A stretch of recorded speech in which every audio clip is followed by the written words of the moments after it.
Hello बच्चों, आज हम लोग कक्षा 8 इतिहास का पाठ 2 पढ़ेंगे। पाठ 2 के प्रश्न उत्तर चैप्टर को मैंने पहले ही समझाया हुआ है।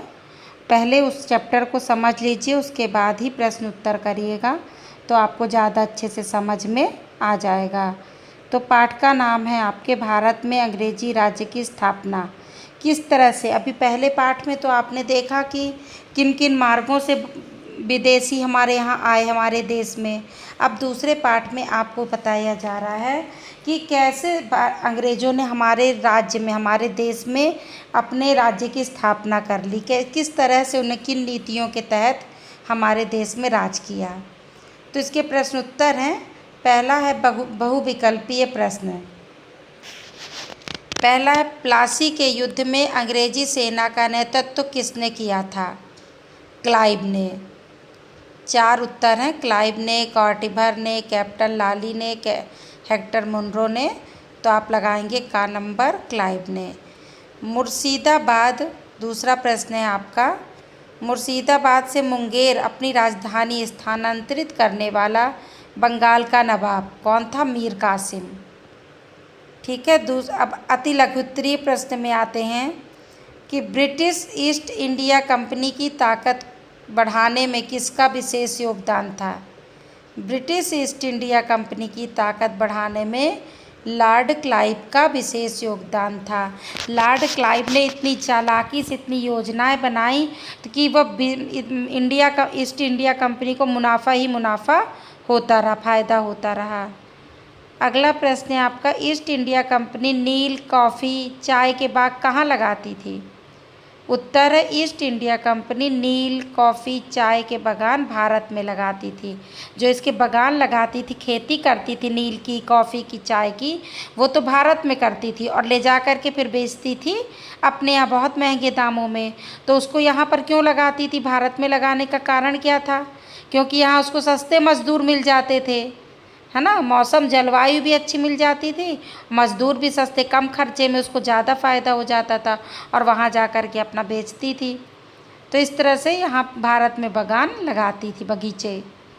अगला प्रश्न है आपका, प्लासी का युद्ध किसके बीच हुआ था? तो प्लासी का युद्ध जो है आपका क्लाइव और सिराजुद्दौला के बीच हुआ था। प्लासी का युद्ध क्लाइव और सिराजुद्दौला के बीच हुआ था। दूसरा है बक्सर के युद्ध का महत्व बताइए। क्या महत्व है बक्सर के युद्ध का? तो बक्सर के युद्ध का भारतीय इतिहास में बहुत महत्व है। जहां प्लासी की जीत ने अंग्रेज़ों की आर्थिक स्थिति को मजबूत किया था, वहीं बक्सर की जीत ने अंग्रेज़ों के पैर भारत में और मजबूत कर दिए थे। मतलब जो प्लासी का युद्ध हुआ था उसमें जब अंग्रेज़ जीते तो उनको खूब सारा धन दिया था, धन मिला, आर्थिक स्थिति उनकी मजबूत हुई। लेकिन बक्सर के युद्ध में उन्होंने और मजबूत हो गए, उनके पैर और मजबूत हो गए, भारत के बहुत सारा उन्हें ज़मीन जायदाद हर चीज़ मिल गई। अगला प्रश्न है आपका कि अंग्रेज़ों के व्यापार के लिए भारत की क्या क्या चीज़ें महत्वपूर्ण थीं? ऐसी कौन सी चीज़ें थी जो वो भारत के से ले जाते थे और बेचते थे?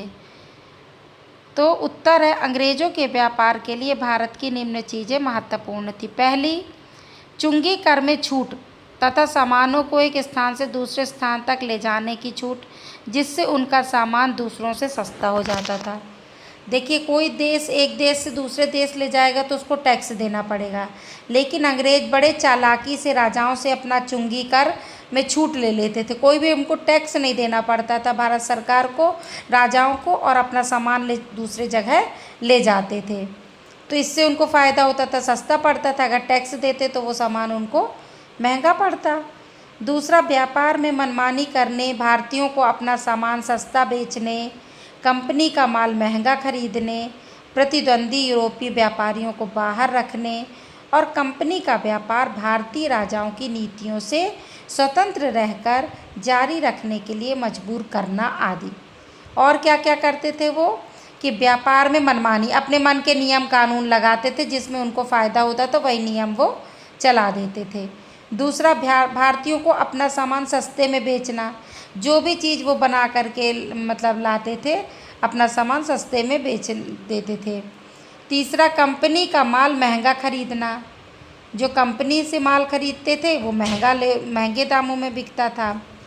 प्रतिद्वंदी यूरोपीय व्यापारियों को बाहर रखने और कंपनी का व्यापार भारतीय राजाओं की नीतियों से स्वतंत्र। कोई राजा की वो नीतियों को नहीं मानते थे, उनका व्यापार उससे स्वतंत्र था, रहकर जारी रखने के लिए मजबूर करना। अगला था उनका कि बंदरगाहों के पास किलेबंदी करने, पट्टे पर प्राप्त स्थान का प्रशासन चलाने तथा अपने साथ लाए हुए सोने चांदी से भारतीय सिक्के ढालने की अनुमति क्षेत्रीय शासक से प्राप्त करना। इसके बदले क्षेत्रीय राज्य को बंदरगाह से मतलब कोई चुंगी कर उनको नहीं देना पड़ता था और आधा हिस्सा देते थे। तो इस तरह से उनको ये भी फ़ायदा हुआ कि उनको कोई किलेबंदी कर लेते थे, कहीं भी ज़मीन लेकर के अपने मतलब प्रशासन चला लेते थे, अपनी मनमानी कर लेते थे, सोने चांदी से भारतीय सिक्के ढालने की अनुमति के क्षेत्रीय शासक से प्राप्त कर लेते थे। इस तरह कुल मिलाकर उन्होंने बिजनेस के साथ साथ हमारे भारत में धीरे धीरे कब्जा करना शुरू कर दिया, अधिकार करना शुरू कर दिया। इस तरह से आपको डिस्क्रिप्शन में इसका PDF भी है, उससे आप प्रश्न लिख लेंगे, लिंक दे देते हैं हम उसका, और आप समझ करके प्रश्न उत्तर को करिए ताकि आपको ये क्या हो सके कि आंसर ज़्यादा रटने की ज़रूरत ना पड़े। मैंने जो चैप्टर को समझाया उसको पहले से आप देख लीजिए और फिर उसके बाद प्रश्न उत्तर करिए, और धीरे धीरे मैं और क्वेश्चन आंसर हर पार्ट का अपलोड कर दूँगी जैसे ही मुझे समय मिलता है। धन्यवाद।